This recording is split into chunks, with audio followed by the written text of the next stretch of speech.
Ryan Dalton stood in the doorway of the house he'd shared with his wife Claire for 7 years. His arms crossed over his chest as he watched her struggle to carry their 3-week-old daughter through the December blizzard, her overweight frame shaking in the bitter cold.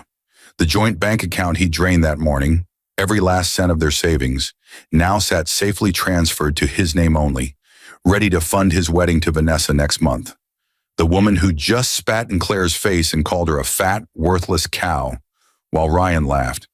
Claire clutched baby Emma tighter, her worn coat doing little against the snow that had just inherited a billion-dollar empire in her name. A secret letter from her late grandmother's attorney that had arrived that very morning, sitting unopened on the kitchen counter because Ryan had kicked her out before she could read it. But what would Ryan discover when he opened that invitation to his own wedding reception 6 weeks later? What would happen when the woman he'd thrown into the snow with her newborn appeared at his wedding to Vanessa, transformed, powerful, and ready to deliver a shock that would shatter both their lives forever? Would the mistress who spat on her still be smiling when she learned the truth about the empire Claire had just inherited? And what revenge had the discarded wife been planning in those 6 weeks that would make Ryan wish he'd never laid eyes on Vanessa? Claire's hands trembled as she held 3-week-old Emma against her chest, trying to shield the baby from the December wind that cut through her thin coat like knives. Behind her, the front door of the modest 2-story house slammed shut with a finality that echoed through the quiet suburban street. She heard Ryan's voice through the wood, already on the phone with Vanessa, his tone light and excited, discussing wedding venues as if he hadn't just thrown his wife and newborn daughter out into a blizzard. She remembered when they'd bought this house 5 years ago. Ryan had carried her over the threshold, both of them laughing, young and hopeful. She'd been slimmer then, before the years of emotional eating had added the weight that Ryan now used as ammunition for his cruelty. Before the pregnancy that had added even more pounds. Pounds that hadn't had time to come off before Ryan had started bringing Vanessa around, introducing her as his colleague from the marketing firm. The snow was falling harder now, coating Claire's dark hair with white flakes. Emma stirred against her chest, making small sounds of distress. Claire adjusted the blanket around her daughter with numb fingers, her mind still reeling from the events of the past hour.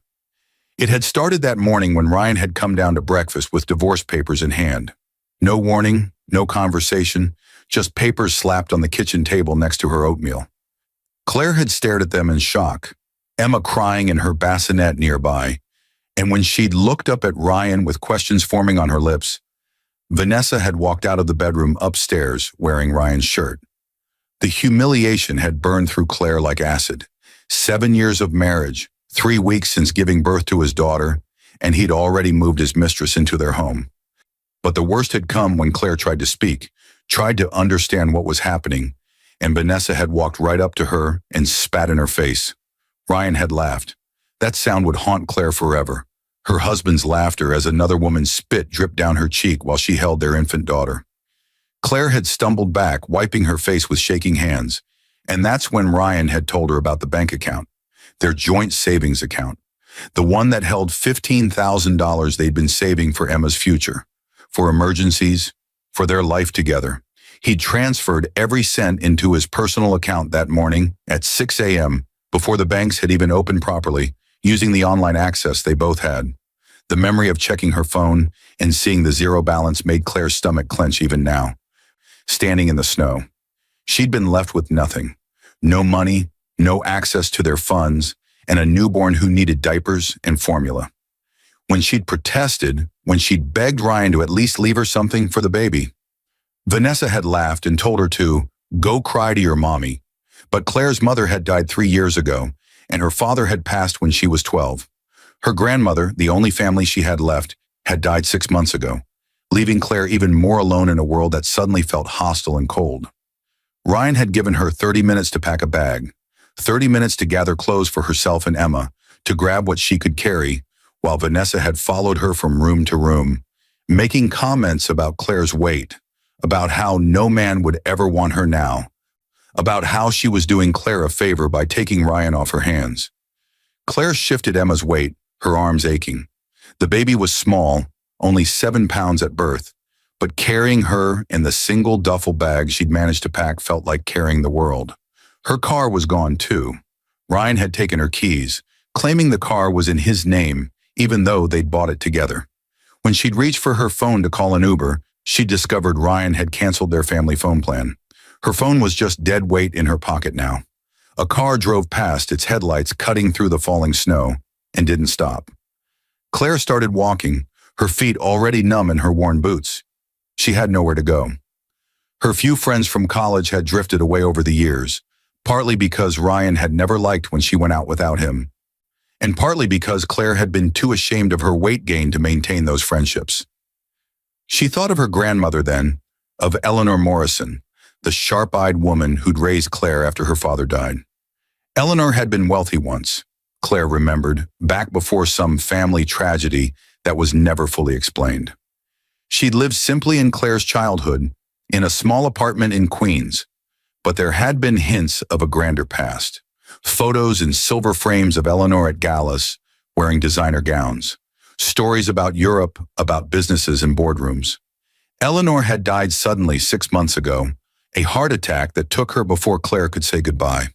The funeral had been simple, and Claire had been 6 months pregnant, grieving alone because Ryan had claimed he had to work and couldn't take time off. She'd sat in that funeral home, her hands on her swollen belly, and wished her grandmother could have met Emma. There had been mention of a will, Claire remembered now through the haze of cold and exhaustion. An attorney had sent a letter, but it had arrived during those chaotic first weeks after Emma's birth, and Claire had set it aside, meaning to open it when she had the energy. It was probably still sitting on the kitchen counter in the house she no longer had access to. Emma cried louder, her small face scrunching up in distress. Claire ducked under the awning of a closed bookstore, trying to shield them both from the worst of the wind. She opened her coat and pulled Emma inside against her body heat, wrapping them both as tightly as she could. Her phone buzzed, one last gasp of battery life, a text message from an unknown number. Against her better judgment, Claire opened it. It was a photo, Ryan and Vanessa kissing in Claire's kitchen, Vanessa's hand showing off an engagement ring. The message below read, "Thanks for the wedding fun, fatty. Enjoy the streets." Claire closed her eyes, feeling tears freeze on her cheeks. But beneath the devastation, beneath the humiliation and fear, something else stirred. Something hard and cold that matched the winter air around her. Ryan had taken everything from her. He'd stolen her money, her home, her dignity. He'd laughed while his mistress spat on her. He'd thrown her out into a blizzard with their 3-week-old daughter. But he'd forgotten one thing. Claire Morrison Dalton wasn't just Ryan's fat wife. She wasn't just the woman he'd discarded. She was Eleanor Morrison's granddaughter. And Eleanor Morrison had never raised a quitter. Her phone died completely, the screen going black. Claire held Emma close and started walking again. There was a women's shelter 3 miles away. She'd seen signs for it before. 3 miles in a blizzard with a newborn seemed impossible. But Claire was learning that impossible was just another word for the only option left. Behind her, in the house with its warm lights and stolen comfort, Ryan was probably already planning his wedding to Vanessa. Planning how they'd spend Claire's money, how they'd live in Claire's house, how they'd build their life on the ruins of what they'd destroyed. Let them plan, Claire thought, her jaw setting with determination despite the cold that was seeping into her bones.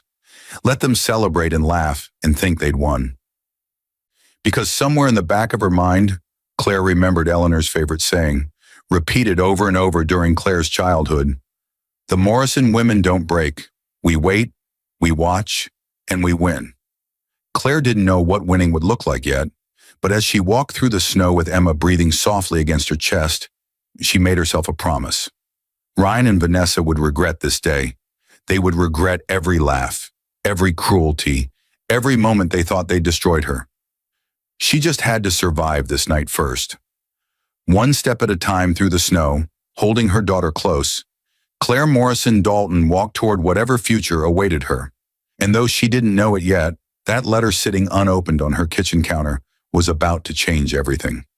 Ryan Dalton woke up the morning after kicking Claire out with a sense of satisfaction spreading through his chest like warmth. Vanessa was still asleep beside him, her blonde hair spread across the pillow that used to be Claire's, her body taking up the space his wife had occupied for 7 years. He stretched, careful not to wake her, and padded downstairs to make coffee. The house felt different without Claire's presence, lighter somehow. No more sad looks from across the room. No more awkward silence when Vanessa came by. No more excuses about why he needed to work late or take weekend trips with his colleague. Everything was out in the open now, clean and simple. He'd meant to do it months ago, really. The attraction to Vanessa had started a year back when she joined his marketing firm as a junior associate.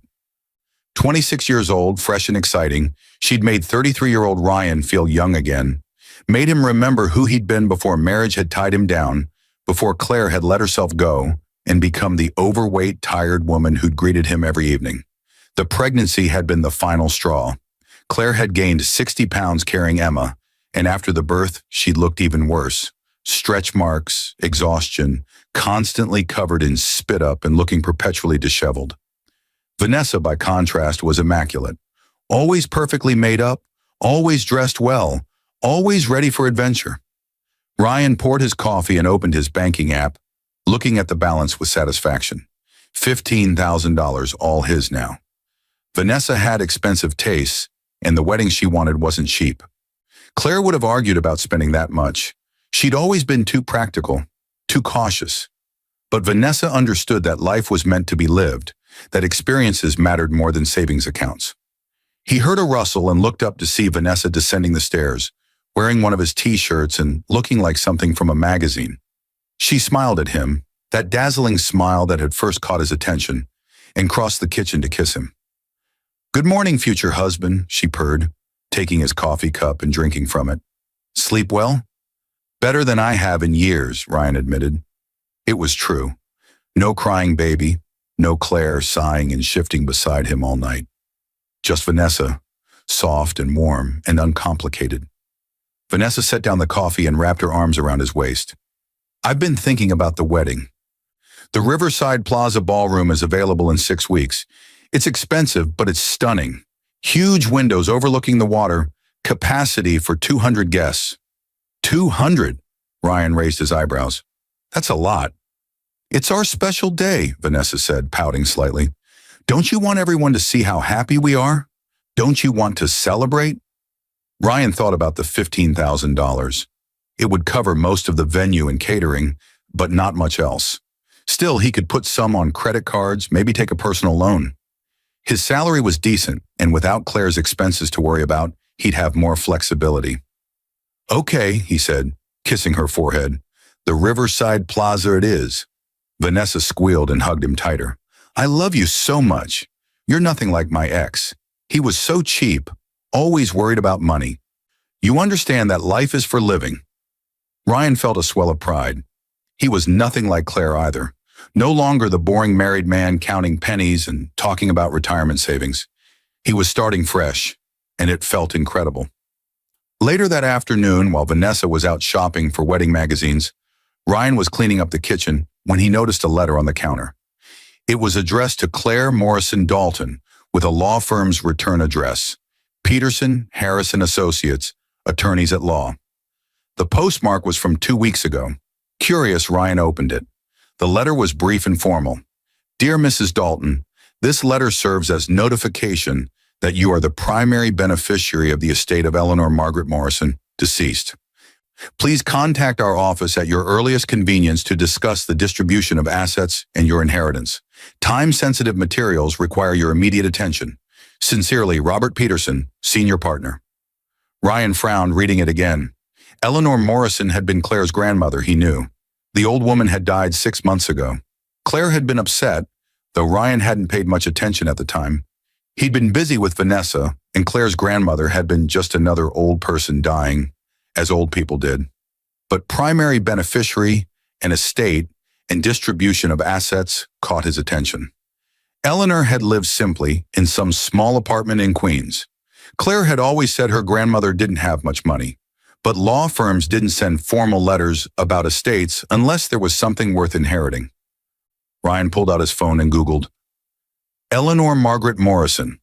The first few results were obituaries and condolences. But then, buried several pages deep, he found something that made his stomach drop. An old news article from 1995, Morrison heiress walks away from fortune after family tragedy. Ryan clicked on it with trembling hands. The article was brief from a business journal. Eleanor Morrison, 45, sole heir to the Morrison manufacturing fortune valued at approximately $800 million, has reportedly walked away from her inheritance following a series of personal tragedies. Sources close to the family indicate that Morrison, devastated by recent losses, has declined her position on the company board and relinquished active management of her assets to a trust. Morrison Manufacturing, founded in 1932, produces industrial components and has facilities in 7 states. Morrison could not be reached for comment. Ryan read it 3 times, his heart pounding. $800 million in 1995. What would that be worth now, 30 years later? Especially if it had been sitting in a trust, managed by professionals, growing with the market. He searched for more information, his hands shaking. Morrison Manufacturing was still operational, now a subsidiary of a larger corporation. The trust that Eleanor had established, he found mentions of it in various business filings, but no clear numbers on its current value. His phone rang. Vanessa's name flashed on the screen. "Hey, baby," she said brightly. "I found the perfect dress. It's $3,000, but it's a Vera Wang, and I look incredible in it." I need to call you back," Ryan interrupted, his mind racing. "What?" "Ryan, I'm at the boutique right now and—" "Later, Vanessa. Something came up." He hung up before she could protest and immediately dialed the number on the law firm's letterhead. A receptionist answered. "Peterson, Harris & Associates. How may I help you?" "Yes, I'm calling about a letter regarding Eleanor Morrison's estate. My name is Ryan Dalton, and—" "Are you Claire Morrison Dalton?" the receptionist interrupted. "No, I'm her husband. Well, ex-husband. We just divorced, but—" "I'm sorry, sir, but we can only discuss estate matters with the named beneficiary. If Mrs. Dalton wishes to speak with us, she can call directly. But I need to know about the inheritance. How much—" "Sir, I cannot discuss confidential client information with anyone except Mrs. Dalton herself. Have a good day." The line went dead. Ryan stared at his phone, his mind whirling. He'd just thrown Claire out. He'd stolen their joint savings. He'd divorced her and humiliated her and left her with nothing. And she was about to inherit a fortune that could be worth hundreds of millions of dollars. "No," he said aloud to the empty kitchen. "No, no, no." But even as denial flooded through him, he knew the truth. Claire hadn't known. That letter had been sitting on the counter unopened. She'd walked out into that blizzard yesterday with no idea that she was one of the wealthiest women in America, and he'd just made himself her enemy. The next 6 weeks passed in a blur of wedding preparations that felt increasingly hollow to Ryan, though he couldn't admit this to Vanessa. She was in her element, choosing flowers and table settings and designing invitations with a graphic designer who cost more per hour than Ryan had expected. The credit cards were piling up with debt, but Vanessa waved away his concerns. "It's our special day," she kept saying. "You can't put a price on happiness." But Ryan couldn't stop thinking about that letter, about the Morrison fortune that Claire now presumably knew about. He'd tried calling the attorney's office 3 more times and had been rebuffed each time. He'd attempted to find Claire, but she seemed to have vanished completely. No social media updates, no trace of her at the women's shelter he'd checked, no forwarding address. He'd even driven by the house where Claire's grandmother had lived, but it was empty, already sold according to the building's super. When Ryan had pressed for information about where Eleanor's things had gone, the super had shrugged and said, "Some law firm handled it all. Professional movers came and cleaned everything out in one day. Must have been important to be done that fast." Vanessa noticed his distraction, but misinterpreted it as pre-wedding jitters. She doubled down on the planning, adding more expensive details to their day. A champagne fountain, a live band instead of a DJ, designer party favors for their 200 guests. Each addition made Ryan's chest tighten with anxiety. He'd borrowed $20,000 from his parents, claiming it was for a down payment on a new car. He'd maxed out 2 credit cards. The $15,000 he'd taken from Claire was long gone, consumed by deposits and down payments. And still, Vanessa wanted more. "My sister's wedding was beautiful," she said one evening as they reviewed the seating chart in what used to be Ryan and Claire's bedroom. "But ours is going to be legendary. Everyone's going to be talking about it for years." Ryan forced a smile, but inside he was calculating. His debt was now approaching $50,000. His credit score was plummeting. And somewhere out there, Claire was sitting on a potential fortune that made his problems look microscopic. The irony wasn't lost on him. He'd left Claire partly because he'd thought she was holding him back financially with her practical, careful approach to money. He'd thought Vanessa's boldness and ambition would lead to a better life. Instead, he was drowning in debt while his ex-wife was probably signing papers that made her wealthier than he could imagine. 3 weeks before the wedding, Vanessa came home with an idea that made Ryan's blood run cold. "I was thinking," she said, dropping shopping bags on the couch, "we should invite Claire to the wedding." Ryan looked up from his laptop where he'd been researching bankruptcy options. "What? Claire, your ex-wife. We should send her an invitation." Vanessa's eyes gleamed with something that made Ryan uncomfortable. "I want her to see us together, to see what she lost. I want her to watch us celebrate while she's probably living in some dumpy apartment with that baby. It would be the ultimate victory." "Vanessa, I don't think—" "Oh, come on. Don't tell me you're still protective of her feelings." "She needs to see that we won, Ryan. She needs to see that taking you from her was the best thing that ever happened to us." Vanessa pulled out her phone. "Do you have her contact information? Or should I send it to her grandmother's old address?" Ryan's mind raced. Part of him wanted to refuse, to keep Claire as far from this wedding as possible. But another part, the part that had been panicking for 6 weeks about money, saw an opportunity. If Claire came to the wedding, he might be able to talk to her. To apologize, maybe. To explain that the divorce had been a mistake. To somehow get back into her good graces before she realized her full financial situation. It was manipulation, pure and simple. But Ryan was desperate. "I'll handle it," he said. "I'll send her an invitation." Vanessa clapped her hands together, delighted. "Perfect. I can't wait to see her face when she walks in and sees everything we've built together." "God, Ryan, this is going to be so satisfying." Ryan nodded, already composing the message in his mind. He'd make it seem friendly, apologetic even. He'd suggest that despite everything, they should remain civil for Emma's sake. He'd set the hook carefully, hoping that Claire still had enough feelings for him, enough vulnerability, that she'd take the bait. He sent the invitation through a mutual acquaintance from his office, someone who owed him a favor. The message was carefully worded. "Claire, I know things ended badly between us, but I hope we can be mature about this situation. Vanessa and I are getting married, and for Emma's sake, I think it would be good if we could all move forward peacefully. I'd like to invite you to our wedding as a gesture of goodwill. It would mean a lot to both of us if you could come. Please know that I wish you well, and I hope you're doing okay." He didn't mention the money. He didn't mention the letter from the attorney. He kept his tone gentle and conciliatory, the way he used to talk to Claire when they'd first dated, before resentment had poisoned everything between them. 3 days later, he got a response through the same mutual friend. Just 3 words. "I'll be there." Ryan read those words over and over, trying to divine Claire's emotional state from them. Was she hurt, angry, or had she accepted her situation and moved on? He had no way to know, and the uncertainty gnawed at him. Vanessa was thrilled with the confirmation. She actually said yes? "Oh my God, this is perfect. I'm going to make sure we have a photographer capture her reaction when she sees us. This is going to be everything I dreamed of." The wedding day arrived with brilliant sunshine that seemed to mock Ryan's inner turmoil. The Riverside Plaza ballroom was indeed stunning, all floor-to-ceiling windows and elegant decor. Vanessa had spared no expense, and the result was breathtaking. White flowers everywhere, crystal chandeliers, a cake that cost more than Ryan's first car. Guests arrived in expensive clothes, filling the ballroom with laughter and champagne toasts. Vanessa's family was there, beaming with pride at their daughter's good fortune.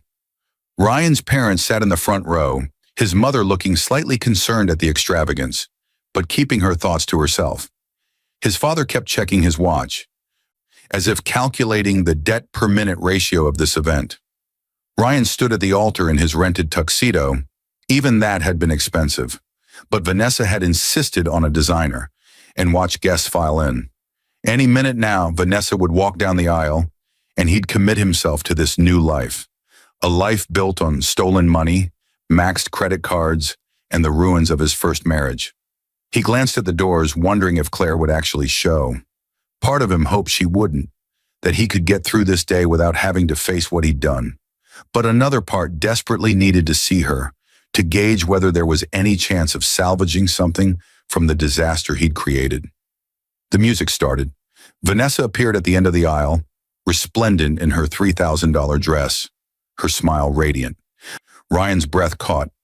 Not from love, he realized with sudden clarity, but from panic. This was it. This was the moment that would lock him into this decision forever. Then, just as Vanessa took her first step down the aisle, the ballroom doors opened.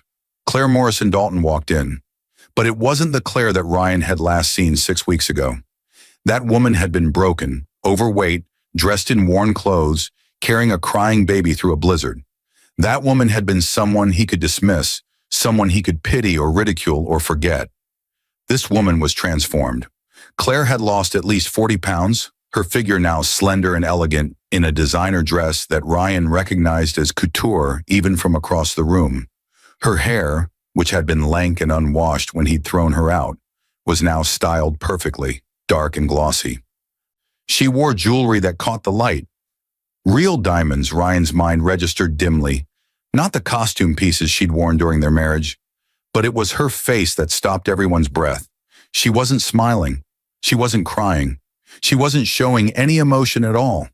She simply stood there, poised and powerful, looking at Ryan and Vanessa with the cool assessment of someone who held all the cards.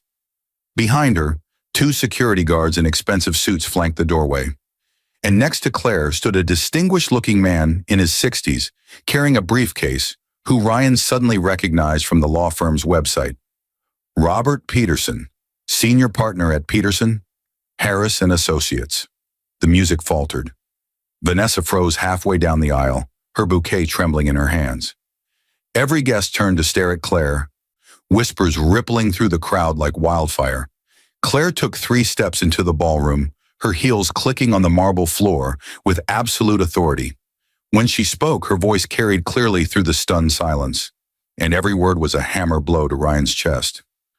"Thank you for the invitation, Ryan," Claire said, her tone pleasant and conversational, as if she were commenting on the weather. "I'm so glad you wanted me here to celebrate your special day, because I have some news to share with everyone." She paused, letting the tension build, her eyes never leaving Ryan's face.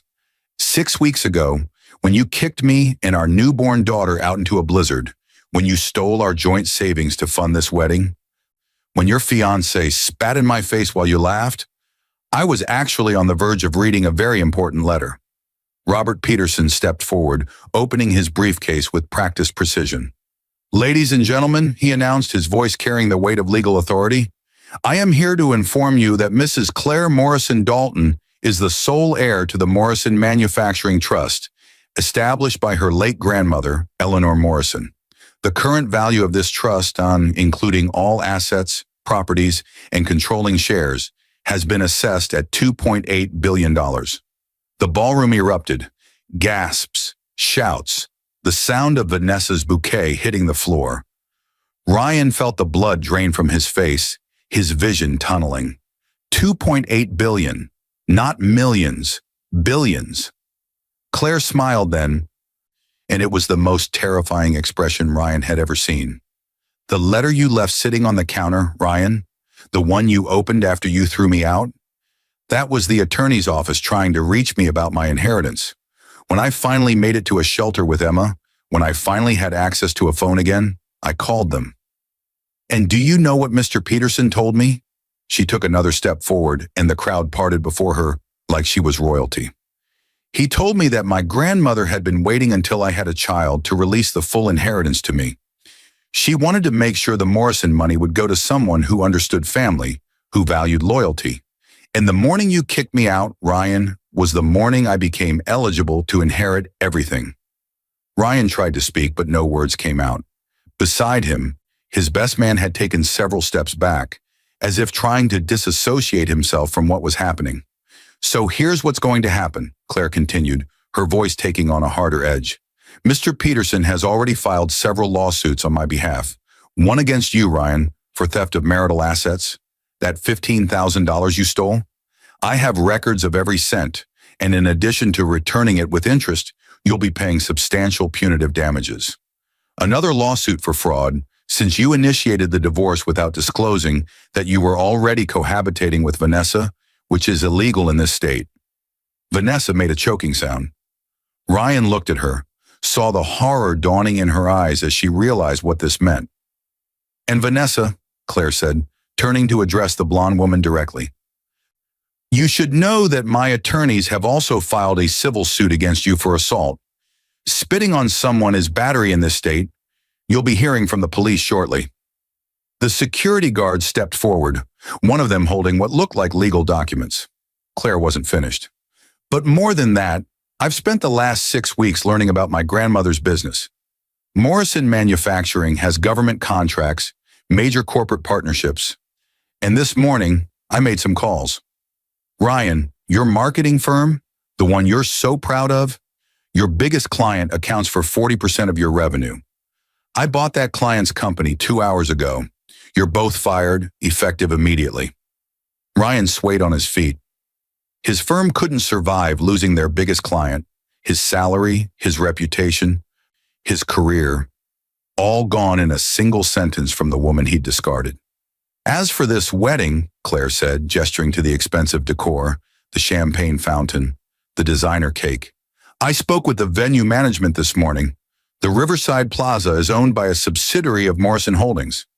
I own this building, Ryan, and I've decided to donate the rental fee you paid to a women's shelter that helps mothers and newborns.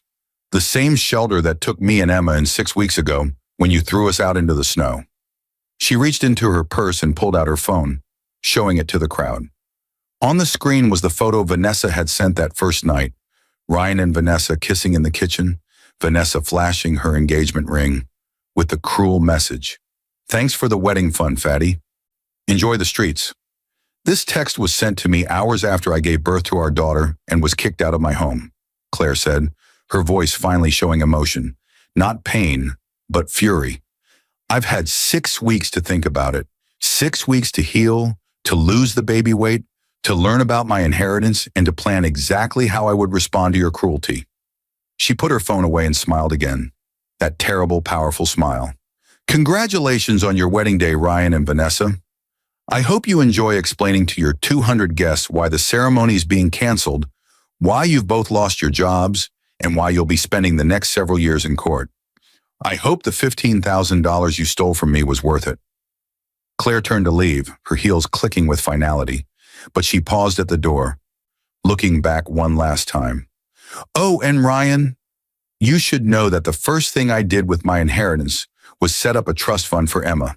She'll never want for anything. She'll never be vulnerable the way you tried to make me vulnerable. She'll never need you. With that, Claire Morrison Dalton, billionaire heiress, and the woman Ryan Dalton had laughed at while she walked through a blizzard, walked out of the ballroom, and out of his life forever. Behind her, she left chaos. Vanessa was crying, mascara running down her face. Ryan had collapsed into a chair, his head in his hands. Guests were frantically pulling out their phones, texting and calling, spreading the news of the most dramatic wedding interruption in the city's history. And somewhere in the crowd, Ryan's father turned to his mother and said quietly, I think our son just made the biggest mistake of his life. Outside, Claire slid into a black Mercedes where Emma waited with a nanny, sleeping peacefully in her car seat. Claire looked at her daughter, 7 weeks old now, healthy and safe, and felt something settle in her chest. Not quite peace, but close enough. Mrs. Dalton, her driver said respectfully, where to? Claire thought about the future stretching before her, about the empire she now controlled, the opportunities ahead, the life she could build for herself and Emma.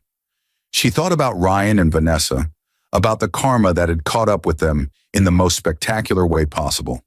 Home, she said finally, not the house she'd shared with Ryan, which she'd already arranged to sell. not her grandmother's old apartment, which held too many memories, but a penthouse she'd purchased last week in Manhattan, with views of the city and enough space for Emma to grow up surrounded by love and security. As the Mercedes pulled away from the Riverside Plaza, Claire Morrison Dalton allowed herself a small smile. The fat wife that Ryan had thrown into the snow was gone forever. In her place was a woman who'd learned that the best revenge wasn't anger or vindictiveness, but simply becoming so powerful that those who'd hurt you could never reach you again. And as for what happened next, that was a story for another day.